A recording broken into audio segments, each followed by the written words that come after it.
어찌하여 여기 앉아서 죽기를 기다리랴 라는 제목으로 하나님 말씀을 나누도록 하겠습니다. 우리가 고난을 당하면 고난이 빨리 문제가 해결이 되면 좋을 텐데 많은 경우 고난은 오랜 기간을 우리에게 요구합니다. 많은 시간을 끕니다. 그래서 이 고난이 오래되다 보면 사람이 믿음이 좋다가도 낙심하게 되고 포기하게 되고 나중엔 결국 주저앉게 됩니다. 욥의 경우도 그렇지요. 이 고난이 오래 지속되니까 점점 그 믿음에 흔들리는 모습이 욥기를 읽어보면 나타나고 있습니다. 그러나 세상 사람들은 또 이렇게 말합니다. 우리 믿지 않는 사람들인데도 불구하고 이런 이야기를 하죠. 하늘이 무너져도 솟아날 구멍이 있다. 이 안 믿는 사람들도 이런 소망을 가지고 살아갑니다. 왜 그러죠? 비록 그가 믿지 않는 사람이라 할지라도 하나님께서 이 세상을 주관하고 계시기 때문에, 그리고 그 하나님은 어떤 성품을 가지고 계십니까? 큰 자비를 갖고 계신 분이시기 때문에 하나님의 긍휼하심이 이 땅 가운데 역사합니다. 그렇기 때문에 비록 불신자들이라 할지라도, 그 세상 사람들이라 할지라도 하나님의 긍휼하심이 종종 임합니다. 그렇기 때문에 그들도 소망을 발견하는 것이죠.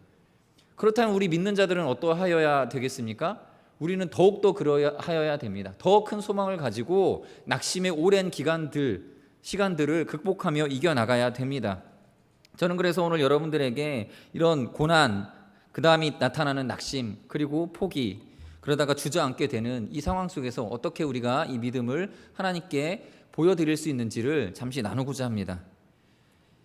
첫 번째로 우리는 많은 사람들이 믿음을 버릴 때 나는 믿겠다고 고백하시는 성도님들 되시기를 바라겠습니다. 네, 아멘. 네, 그렇습니다. 오늘 열왕기하 7장 3절 본문의 말씀을 보시면 이렇게 기록되어져 있습니다. 성문 어귀에 나병 환자 4사람이 있더니 그 친구에게 서로 말하되 우리가 어찌하여 여기 앉아서 죽기를 기다리랴. 오늘 성경 본문은 문둥병자들에게 집중하고 있습니다. 거룩한 선민 이스라엘을 구원하는 데 있어 나병 환자들을 그 도구로 사용하시는 하나님을 우리가 발견하게 되는데, 여러분, 문둥병자는 어떤 사람입니까? 이스라엘 사회에서 문둥병자는 이 이스라엘의 의식법에 의해서 성 밖으로 추방당한 사람들입니다. 그리고 이러한 그들의 죄악된 결과, 죄에 대한 하나님의 형벌의 결과로 여겨졌기 때문에 하나님의 백성의 어떤 구성원으로서 인정받지 못하는 자였습니다. 따라서 이 문둥병자들은 병으로 인한 육체적 고통뿐만 아니라 이 하나님의 백성으로서의 자격이 박탈되는 정신적 고통을 겪어야만 했습니다. 그래서 어쩌면 이 문둥병자들은 이 세상에서 유일한 소망은 그저 한 끼 먹고 하루 살아가는 것, 그리고 그 문둥병자들 공동체 안에서 서로 이 어떤 즐거움을 교제하는 것, 여러분들 사형수들도 사형수들끼리 모이면 서로 재밌게 잘 지내요. 그런 것처럼 이 죽음을 앞에 두고서도 그저 바라보는 한 가지 소망 가지고 살아가는 게 이 사람입니다. 그렇죠. 우리들도 그렇습니다. 곧 죽을 우리 운명입니다. 우리들은 다 죽습니다. 다 죽을 수밖에 없는 죄인입니다. 그럼에도 불구하고 소망을 가지고 살아갑니다. 뭔가의 소망을 우리는 두고 살아가는데, 이러한 형편 속에서 또 다른 고난이 닥쳐오면 그 고난으로 인해서 낙심이 찾아오는 것은 매양 똑같다라는 것입니다. 성 밖 안에 있었던 건강한 이스라엘 백성들이나 성 밖에 이 성문 어귀에서 구걸하고 있던 이 문둥병자들이나 지금 닥친 이 기근으로 인해서 깊은 고민이 이들에게 임했습니다. 그러나 오늘 성경에서 문둥병자가 등장함으로써 지금 이 모든 기근의 문제의 해결 포인트가 시작이 됩니다. 하나님께서는 이 문둥병자를 통하여서 이스라엘 백성들이 회복되어지는 첫 시발점으로 삼고 있습니다. 그러면 우리는 여기에서 한 가지 깨달아야 되는 것입니다. 왜 하필 문둥병자였을까? 성경 기자는 왜 문둥병자를 통하여서, 하나님은 왜 이 문둥병자를 통하여서 이 역사를 이루려고 하시는가? 이유는 딱 하나입니다. 하나님의 말씀을 믿지 않았던 당시 그 군대 장관과 대조하기 위해 이들을 등장시키신 것입니다.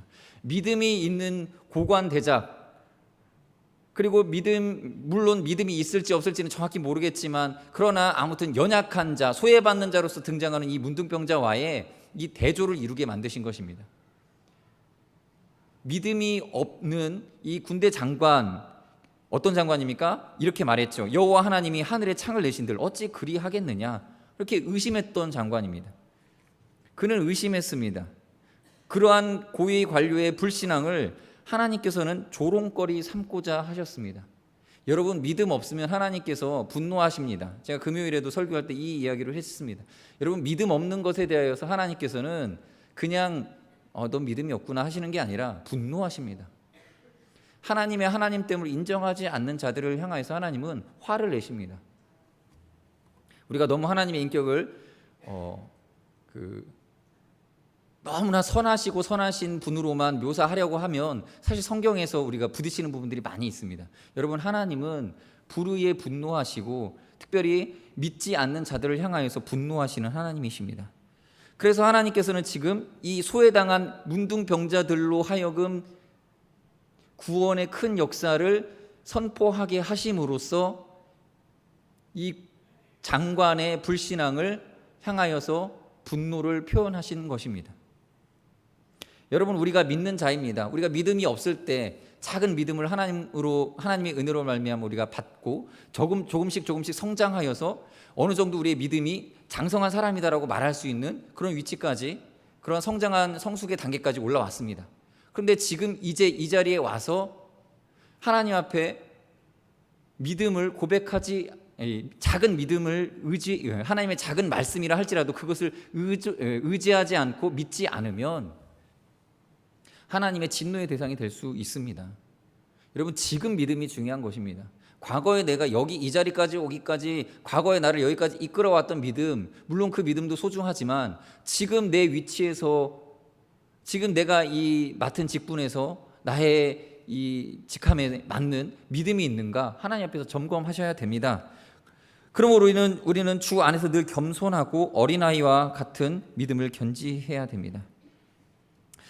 그래서 여러분, 많은 사람들이 믿음을 버릴 때, 이 오랜 시간 동안 고난이 있을 때 높은 사람들이 사실 잘못한 부분들 때문에 이스라엘 전체에 이 문제가 임하지 않았습니까? 그럴 때에 많은 사람들이 믿음을 버리고 믿음의 포기를 선언할 때 우리는 믿음을 갖겠다고 고백해야 되는 것입니다.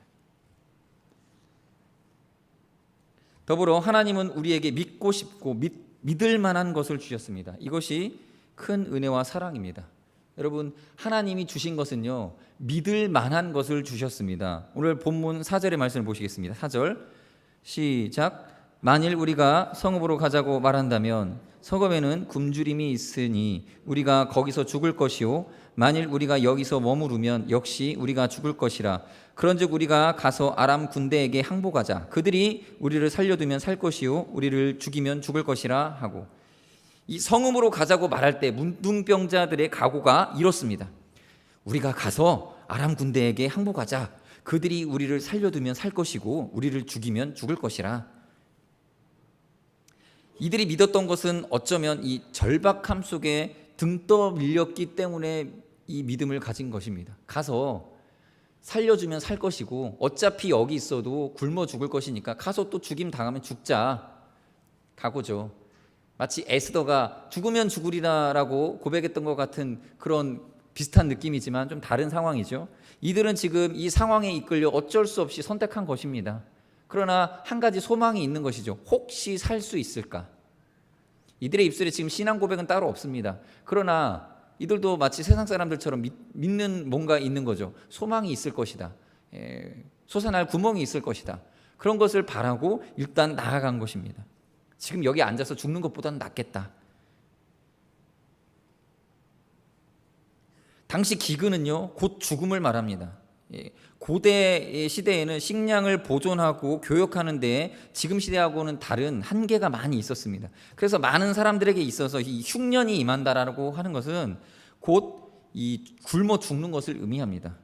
당시 고관 대작들이야 창고를 좀 두어서 식량을 어느 정도 저장할 수 있는 여유가 있었겠지만 대다수의 이 평민들은 그렇지 못했습니다. 그래서 흉년이 오면 죽는구나, 굶어 죽겠구나. 오늘 본문 이 4절 히브리어 원문에는 기근을 나타내는, 이 흉년을 나타내는 단어가 라하브라고 되어져 있습니다. 근데 여기에 정관사를 붙여서 하라하브 이렇게 기록되어져 있고요. 뒤에 이제 접속사 와우라는 접속사를 붙여서 연속선상에 시제의 연속선상을 두었습니다. 그래서 이 와우를 붙여서 어떤 단어를 썼냐면 이 죽음을 뜻하는 아마트라고 하는 단어를 써서 이어 붙였습니다. 무슨 얘기냐면 쉽게 말해서 우리말로 이해하면 굶주림이 있으니 죽음이 있을 것이야 라는 그런 뜻입니다. 굶주림이 있으니 우리가 거기서 죽을 것이야. 이게 두 개가 그냥 연속선상에 있는 것입니다. 굶으면 죽는다. 흉년이면 죽는다 라는 거예요. 그래서 여러분 요셉이 애굽에서 훌륭한 총리로 인정받았던 이유가 여기 있습니다. 분명히 바로가 꿨던 꿈은 흉년이 7년이나 있을 것이라고 하는 꿈이고 7년이나 풍년이 있을 것이고 그 뒤에 7년의 흉년이 있으리라고 하는 꿈이었습니다. 그러면 지금 생각할 때는 얼마든지 이렇게 생각할 수 있습니다. 그래 7년 동안 누구나 생각할 수 있는 일이라고 생각할 거예요. 7년 동안 잘 공부를 저장해서 나머지 흉년 7년을 대비하자 이 생각 누구나 할 수 있을 것입니다. 근데 이때 당시는 이런 생각을 할 수 있는 상황이 아니었습니다. 곡물 적치 이런 것들에 대한 아이디어가 생각이 들지 않는 시기였어요. 그런데 요셉이 이 상황을 깨버린 거죠. 거대한 창고를 지어서 국가적 차원에서 이 곡물을 운영하겠다라고 이 방법을 깬 겁니다. 기근은 이퀄 죽음이라고 하는 방정식을 깨버린 거예요. 우리 예수님께서 하신 일이 무엇입니까? 여러분 죄는요 곧 죽음입니다. 죄와 사망은 일직선상, 연속선상에 있습니다. 그래서 그냥 죄대로 가면 곧 죽음이 됩니다. 죄는 죽음. 근데 예수님께서 그 방정식 안으로 들어가신 것이죠. 그래서 그 방정식을 깨버리셨습니다. 그 안에서 죄와 죽음 사이에 길을 내셔서 빠져나갈 수 있는 문이 되어주신 것입니다. 이 작은 문을 우리가 들어가면 살 수 있습니다. 아무튼 오늘 이 본문에서 이 작은 자들, 이 문둥병자들에게 있어서 기근은 어떠했겠습니까? 당장 죽기 살기의 상황이었습니다. 살기 죽기의 상황이었습니다. 그런 상황 가운데서 아주 작은 기대감, 이 아람 군인들이 살려주면 살 것이고 아니면 어차피 굶어 죽을 것이니까 죽는 것은 마찬가지다 라는 아주 빈약한 근거에 기대어 이 행동을 옮긴 것입니다. 그러나 여러분 우리는 어떻습니까? 우리가 믿고 의지하는 복음, 이 복음은 어떻습니까? 이 이방인 이 군인들에게 목숨을 의탁하는 불확실한 것이 아닙니다. 우리가 믿는 복음은 얼마나 큰 은혜인지를 우리는 깨달아야 됩니다. 사람은 그냥 두면 죽을 존재였습니다. 그런데 하나님께서 적극적으로 이 땅에 개입하셨습니다. 그래서 자신을 드러내셨습니다. 그래서 성경을 기록하게 하셨고 성경 속에 자신의 역사를 기록하셔서 우리로 하여금 그 성경을 통하여 하나님을 보게 하셨습니다. 구약에는 출애굽하여 홍해를 건너고 요단강을 건넌 이스라엘 백성의 이야기가 등장을 합니다. 약속의 땅으로 들어가는 장면을 보여줍니다. 우리는 이 이야기를 통하여서 우리에게도 준비된 약속의 땅이 있다라는 것을 바라보게 됩니다. 그리고 그 여정에서 일용할 양식으로 먹이시고 풍성한 것으로 채워주시는 하나님을 보게 됩니다. 그 외에도 이 성경에는 하나님의 선하심과 자비로우심 또 인내하심을 수없이 많이 우리에게 보여줍니다. 예수님은 이 땅에 오셔서 병든 자를 고치시고 죽은 자를 살리셨습니다. 복음서에 기록된 이 기록만 봐도 죽은 자가 다시 살아난 사건만 3번이 있습니다. 나인성 과부의 아들, 백부장의 딸, 또 나사로를 그 죽음에서 건지신 것을 우리는 보게 됩니다. 예수님께서는 또한 죄가 없으신데 예수님께서 십자가에서 죽으시고 또 부활하고 승천하셨습니다. 이렇게 자꾸만 우리에게 보여주는 것은 무엇입니까? 확실한 것입니다. 확실한 것입니다.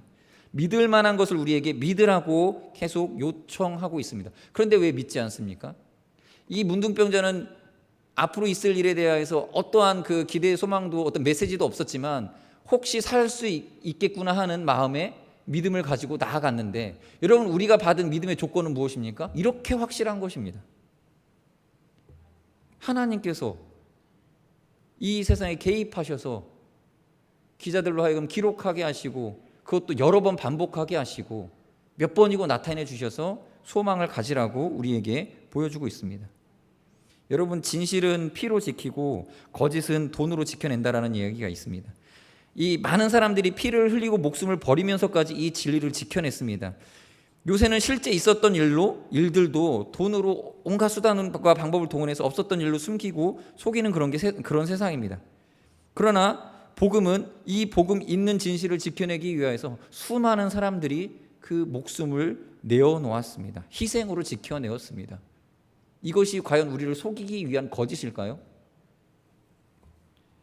이것을 왜 우리가 믿지 못하겠습니까? 이 믿을 만한 것이고 죽음에서 생명으로 방향을 바꾸라는 너무나 큰 은혜이고 사랑인 것입니다. 그래서 복음은 늘 감격으로 받아들여야 되는 것이죠. 여러분, 믿고 구원 받으시기 바랍니다. 믿고 누리시는 성도님들이 되시기를 바라겠습니다. 또한 마지막으로 우리가 늦었다고 포기하지 마십시오. 지금 기도하고 지금 회개하면 됩니다. 오늘 본문 7장 5절부터 7절까지 우리 세 구절을 우리가 함께 읽어보도록 하겠습니다. 함께 합독하여 봉독하겠습니다. 시작. 아람 진으로 가려 하여 해질 무렵에 일어나 아람 진영 끝에 이르러 본즉 그곳에 한 사람도 없으니 이는 주께서 아람 군대로 병거 소리와 말 소리와 큰 군대의 소리를 듣게 하셨으므로 아람 사람이 서로 말하기를 이스라엘 왕이 우리를 치려하여 헷 사람의 왕들과 애굽 왕들에게 값을 주고 그들을 우리에게 오게 하였다 하고 해질 무렵에 일어나서 도망하되 그 장막과 말과 나귀를 버리고 진영을 그대로 두고 목숨을 위하여 도망하였습니다. 아멘. 오늘 본문에 나오는 이 해질 무렵, 말 그대로 신선한 바람이 부는 저녁입니다. 이 저녁에 5절에 보면 나병 환자들이 해질 무렵에 일어나서 그 아람 진영으로 들어갑니다. 이 황혼의 어두움을 이용해서 이 같은 사마리아 사람들의 눈을 피하여서 이 탈출하기 위한 것일 수 있습니다. 같은 민족인데 자기들은 이쪽으로 진영으로 들어가는 것이 눈치가 보였으니까 좀 기다렸다가 어두워질 때 사람들이 못 볼 때 진영으로 들어가자 하고 들어간 것입니다. 그런데 놀랍게도 그 시간은 언제였냐면 7절에 나와 있는 것처럼 아람 군대가 두려움에 휩싸여 도망가게 되는 시간이었습니다. 만약에 그 전에 갔으면 죽었을 수 있습니다. 그러나 하나님께서 기가 막힌 타이밍에 이들이 사실은 이 사람들, 이 문둥병자들은 눈치를 보고 간 건데 그 시간에 이미 딱 맞추어서 이들이 도망을 간 것이죠.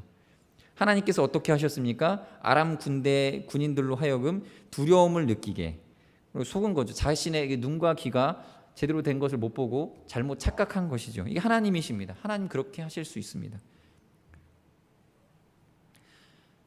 아무튼 하나님께서는 이 어둠의 시간을 이용하여 이 가장 최적의 시간에 이 문둥병자들이 들어갈 수 있게끔 그래서 딱 맞아 떨어지는 것이죠. 그래서 성경에 앞서 기록한 엘리사의 예언대로 순식간에 사마리아의 물가가 안정이 되게 됩니다. 하나님의 계획대로 진행이 되어진 것입니다. 우리는 때로 이 시간의 한계로 인해 많은 것들을 포기합니다. 기도하기에는 이게 너무 촉박하다. 기도하기에는 이미 너무 늦은 것 같다. 여기 지금 고3도 있을 거고 청년들도 있는 것 같은데 뭔가를 준비하고 시험을 보고 새로운 일들을 도전하려고 할 때 뭔가 이제 좀 늦은 것 같다. 남들보다 스타트가 늦은 것 같아. 이미 시험이 끝났잖아 하면서 포기하는 마음이 들 수 있습니다. 그러나 그러한 상황 속에서도 또는 어떤 사건이 이미 일어나서 시간을 되돌려야만 회복될 것 같은 그런 상황들, 이런 상황들 속에서 우리는 포기해서는 안 됩니다. 엘리사가 말할 때 내일이 이맘때면 물가가 안정이 될 거야 라고 말할 때 옆에 장관이 얘기하죠. 하나님이 하늘에 문을 여신들 어떻게 이런 일들이 있을 것이냐. 불가능하다. 시간상 불가능하다는 얘기 아니겠습니까? 그러나 하나님은 그 시간의 한계를 극복하셨습니다. 우리는 이 시간에 쫓기는 삶 속에서 기도 또한 제때 하지 못하는 그러한 이 연약함 속에 살아갑니다. 이미 일이 다 끝나버린 것 같은 상황, 포기할 수밖에 없는 상황 속에서도 우리는 이 믿음을 가져야 되는 요청을 우리는 받습니다. 하나님은 그러한 상황 속에서 우리의 기도를 응답해 주시는 분이십니다. 예수님이 나사로를 고치려 했으나 이미 죽은 지 나흘이 지났습니다. 시신을 둔 무덤에서는 부패한 냄새가 났습니다. 그러나 그 시기에 마르다의 고백을 제가 준비했는데 같이 한번 읽어보겠습니다. 마르다와 예수님 사이에 있었던 대화입니다. 읽어보겠습니다. 시작. 마르다가 예수께 여짜오되 주께서 여기 계셨더라면 내 오라버니가 죽지 아니하였겠나이다. 그러나 나는 이제라도 주께서 무엇이든지 하나님께 구하시는 것을 하나님이 주실 줄을 아나이다. 여러분 보시면 마르다가 이 마리아에 비해서 믿음이 없을 거라고 생각이 들지만 지금 보십시오. 이 믿음의 고백이 얼마나 큽니까? 이미 죽었어요. 그런데도 하나님께서 무언가를 하실 것이다 라고 하는 소망을 갖지 않습니까? 자, 그리고 이제 결론적으로 그 다음에 나오는 구절을 보시면 이렇게 기록되어 있죠. 43절 다 같이 읽겠습니다. 시작. 이 말씀을 하시고 큰 소리로 나사로야 나오라 부르시니 죽은 자가 수족을 배로 동인 채로 나오는데 그 얼굴은 수건에 쌓였더라. 예수께서 이르시되 풀어 놓아 다니게 하라 하시니. 이게 재밌는 거예요. 이미 죽었다라는 것을 너무 상징적으로 잘 보여주는 게 뭐냐면 이 배로 얼굴을 다 싸고 있는 상태, 얼굴에 수건 두르고 이렇게 나온 거예요. 이 인상에 남지 않습니까? 죽은 사람이 살아났는데 이미 쌓였고 냄새도 났던 상태였는데 그 상태로 다시 일어났다라는 것입니다. 이것을 통해서 우리에게 보여주는 성경의 메시지가 무엇입니까? 우리가 이미 늦었어도 절망하고 포기하지 않으면 그 상황을 극복할 능력이 하나님께 있다라는 것입니다. 여러분 기도를 하다가 낙심이 되고 어려움이 와도 하나님을 믿는 믿음을 포기하지 마십시오. 설령 우리가 죄를 짓고 그 죄의 결과가 우리를 망하게 하더라도 회개하는 믿음은 결코 늦은 행위가 되지 않습니다. 왜죠? 당장의 눈에 보이는 상황 속에서 우리의 죄 때문에 어떤 경제적으로나 또 육체적으로나 또 인간적인 손해가 여전히 있습니다. 손해를 받습니다. 이미 그렇습니다. 그러나 우리가 회개하면 하나님과의 관계는 회복되어지기 때문입니다. 모든 게 다 무너져도 하나님과의 관계가 회복되면 다시 일어날 수 있습니다. 다윗은 간음으로 인해 밧세바에게서 난 그 첫 아이가 죽게 되어집니다. 그가 죽은 것을 인하여서 기도했습니다. 죽을 것을 인하여서 곧 아파서 곧 죽게 되는 이 상황 속에서 기도했습니다. 그러나 어떻게 됐습니까? 결국 아이가 죽었습니다. 그때 어떻게 했습니까? 우리 사무엘하 12장 19절 이 상황을 한번 같이 보시겠습니다. 같이 읽어볼까요? 시작. 다윗이 그의 신하들이 서로 수군거리는 것을 보고 그 아이가 죽은 줄을 다윗이 깨닫고 그의 신하들에게 묻되 아이가 죽었느냐 하니 대답하되 죽었나이다 하는지라. 다윗이 땅에서 일어나 몸을 씻고 기름을 바르고 의복을 갈아입고 여호와의 전에 들어가서 경배하고 왕궁으로 돌아와 명령하여 음식을 그 앞에 차리게 하고 먹은지라. 그의 신하들이 그에게 이르되 아이가 살아났을 때에는 그를 위하여 금식하고 우시더니 죽은 후에는 일어나서 잡수시니 이 일이 어찌 됨이니까 하니. 여러분 이 다윗의 태도를 보십시오. 아이를 위하여 기도하였고 아이가 그럼에도 불구하고 죽었습니다. 그러나 그 마음에 하나님을 향해서 원망하지 않습니다. 그리고 그 뒤에 이어지는 고백도 우리가 한번 읽어보면서 그 믿음을 한번 본받아 봤으면 좋겠습니다. 22절 23절 시작. 이르되 아이가 살았을 때에 내가 금식하고 운 것은 혹시 여호와께서 나를 불쌍히 여기사 아이를 살려주실는지 누가 알까 생각함이거니와 지금은 죽었으니 내가 어찌 금식하랴. 내가 다시 돌아오게 할 수 있느냐. 나는 그에게로 가려니와 그는 내게로 돌아오지 아니하리라 하니라. 아멘. 이 대사를 잘 보십시오. 대사가 아니죠. 이 말을 잘 새겨 보십시오. 분명히 큰 슬픔이 있습니다. 큰 낙심도 있습니다. 실망도 그 안에 묻어 있습니다. 그러나 한 가지 놓지 않은 것이 있죠. 그럼에도 불구하고 하나님께서 하실 수 있었다. 나는 이것을 믿었다라는 것입니다. 그러나 하나님의 뜻이다. 그러므로 이제 실망하지 않는다. 여기 담겨져 있죠. 자, 이러한 믿음, 이러한 애도하는 마음 속에서 그 하나님의 그 만져주심을 다윗이 경험합니다. 그리고 이제 24절, 25절에 보면 또 다른 하나님의 은혜가 임하게 되는 것을 보게 되는데요. 이 부분도 같이 한번 읽어보겠습니다. 24절입니다. 시작. 다윗이 그의 아내 밧세바를 위로하고 그에게 들어가 그와 동침하였더니 그가 아들을 낳음에 그의 이름을 솔로몬이라 하니라. 여호와께서 그를 사랑하사 선지자 나단을 보내 그의 이름을 여디디야라 하시니 이는 여호와께서 사랑하셨기 때문이더라. 죽음을 애도한 후에는 하나님의 섭리를 인정하고 슬퍼했지만 하나님의 위로를 이제 뒤에 받게 됩니다. 본래 왕이니까 어떤 문제가 있으면 덮기 위한 시도들을 할 수 있습니다. 지금 다윗도 한참이나 자신의 잘못을 덮어서 나타내지 않기 위한 여러 시도들을 했습니다. 그러나 결국 하나님께서 보낸 선지자 나단에 의해서 이것이 밝혀졌습니다. 그리고 결국 그 임신한 아이가 죽는 처절한 상황 속에서 자신의 짊어진 죄를 이제 내려놓고 회개합니다. 그 회개한 후에 일어난 일들에 대해서는 받아들이고 수용합니다. 24절에 보면 그의 아내 밧세바라고 말합니다. 남의 아내였으나 이제 그가 이렇게 된 상황들, 이제 과거에 진 죄들에 대하여서 그 죄는 죄로 이미 회개할 어떤 죄의 영역에 따로 분리되어졌고, 이제 아내 밧세바는 아내로 성경은 인정합니다. 그리고 그 아내 밧세바를 위로하며 낳은 아이, 그 이름을 하나님께서 사랑하셔서 이름을 지어주셨죠. 여디디야. 다윗이 누린 것은 무엇입니까? 당장에 이제 앞으로도 있을 여러 가지 상황 속에서 칼이 떠나지 아니하는 그 고통이 다윗의 가정에 이어집니다. 또 여기 당장에는 아이가 죽었습니다. 이 눈에 보이는 상황은 정말 처절하기 그지없습니다. 그러나 다윗이 누린 것은 바로 하나님과의 화해였습니다. 상황은 다 이미 악할 대로 무너질 대로 무너졌지만 그러나 하나님과의 화해가 이루어졌습니다. 이것이 가장 중요한 것입니다. 여러분, 우리가 죄를 짓고 심판을 당하게 될 때 이미 깨어진 인간관계, 물질적인 손해, 건강에 일어난 여러 가지 문제들, 이것이 골칫거리가 되어지지만 그러나 가장 큰 문제는 하나님과의 관계입니다. 하나님의 진노하심 앞에 놓여있는 괴로움이 있습니다. 이것을 해결하는 것이 가장 중요한 것입니다. 그러므로 여러분, 모든 것을 잃어도 우리가 결코 잃어버려서는 안 되는 것이 하나님과의 관계입니다. 그러므로 여러분, 지금 우리가 당하는 고난, 고통 여전히 우리 눈앞에 있고 그것이 설령 내 죄로 인한 죄책감으로 내 마음이 눌린다 할지라도 우리가 참된 회개로 하나님 앞에 나아가면 관계가 회복되어지고 하나님의 위로와 긍휼하심을 경험하게 되는 것입니다. 그리고 그 소망이 이 모든 슬픔과 고난을 극복할 근거가 되고 바탕이 되는 것입니다. 그 뒤에 이제 이어질 다윗의 치세 기간 동안은 하나님의 놀라운 역사가 이스라엘 역사 속에 평화의 기간으로, 은혜의 기간으로 주어지게 됩니다.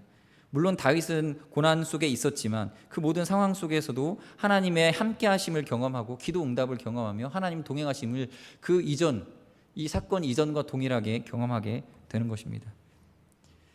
자, 오늘 본문에 보시면 이제 마지막 절 8절 말씀을 같이 보시겠습니다. 8절 다 같이 읽겠습니다. 시작. 그 나병 환자들이 진영 끝에 이르자 한 장막에 들어가서 먹고 마시고 거기서 은과 금과 의복을 가지고 가서 감추고 다시 와서 다른 장막에 들어가 거기서도 가지고 가서 감추니라. 성경은 이들이 이 감추었다 하면 또 여러분들 생각나는 거 있지 않습니까? 이 하나님께서 전리품으로 주신 것을 감추었다가 죽음을 당한 아간의 범죄가 생각나지 않습니까? 이 본문을 읽을 때에도 이 아간의 범죄하고 연관시켜서 읽을 수도 있겠지만 성경은 오늘 그것을 강조하지 않습니다. 이 도둑질한 것에 대해서 도덕적인 책임을 여기서 묻지 않습니다. 여기서 보여주는 것은 무엇이냐? 이 도둑질한 게 잘못됐다가 아니라는 거죠. 가서 탈취한 물건들을 문둥병자들은 그것을 얻어서 누렸는데 그와 반대되게 앞서 하나님을 믿지 않았던 군대 장관, 이 장관은 그것을 하나도 누리지 못하고 밟혀 죽게 된다라는 것을 강조하고 있습니다. 무슨 얘기냐? 이런 믿음이 없는 것, 믿음 없음을 드러내는 것, 이거보다 더 부끄러운 것은 없다라는 것입니다. 하나님의 마음을 아프게 하는 것은 없다라는 것입니다. 여러분, 절대로 우리 입술로 불신을 드러내지 마십시오. 우리의 삶에 우리의 결정으로 하나님 믿지 않습니다라고 하는 어떠한 그 불신앙의 태도도 드러내지 마십시오. 오직 하나님 믿습니다. 비록 마음에는 갈등도 있고 낙심된 마음도 있지만 우리의 마음을 지켜내야 됩니다. 우리의 입술의 믿음을 지켜야 됩니다. 열왕기하 7장 17절에는 결국 그 불신한 믿음을 드러냈던 장관의 최후를 이렇게 보여주고 있습니다. 오늘 본문에 나오진 않고 그 뒤에 나온 내용이지만 우리 같이 한번 읽어보도록 하겠습니다. 시작. 왕이 그의 손에 의지하였던 그의 장관을 세워 성문을 지키게 하였더니 백성이 성문에서 그를 밟음에 하나님의 사람의 말대로 죽었으니 곧 왕이 내려왔을 때에 그가 말한 대로라. 문둥병자는 모든 좋은 것을 탈취하여 누렸지만 이 사마리아의 장관은 군중 속에 밟혀 죽고 맙니다. 여러분, 눈에 보이는 상황이 회복되었습니다. 먹을 것이 없었는데 먹을 것이 생겼습니다. 물가가 하늘로 치솟았는데 다시 회복되었습니다. 이렇게 상황이 회복되어도 믿음이 온전한 자리로 회복하지 못하면 이 모든 은혜를 누릴 수조차도 없는 것입니다. 그러므로 우리에게 있어서 가장 중요한 것은 늦었다고 포기하지 않고 지금 기도하고 지금 회개하는 것입니다. 여러분, 우리는 여기 앉아서 죽기를 기다려서는 안 됩니다. 낙심한 마음 그대로 두어서는 안 됩니다. 그러므로 오늘 설교를 마무리하면서 이렇게 요약하며 정리하였으면 좋겠습니다. 이 시간 이렇게 같이 기도하시겠습니다. 우리가 낙심한 마음으로 앉아있지 마시고 믿음으로 나아가야 됩니다. 첫 번째로, 많은 사람들이 믿음을 버릴 때 그러한 고난의 연장선상에 있는 그 시기에 나는 믿겠다고 고백하게 해달라고 기도하시기 바랍니다. 그리고 하나님, 믿고 싶고 믿을 만한 것을 우리에게 주셨습니다. 감사함으로 믿게 하여 주시옵소서. 더불어 늦었다고 포기하거나 이미 지나갔다고 우리의 영혼을 방치하지 않고 지금 기도하고 지금 회개할 능력을 달라고, 시간 잠시 기도하는 시간 갖도록 하겠습니다. 기도하시겠습니다.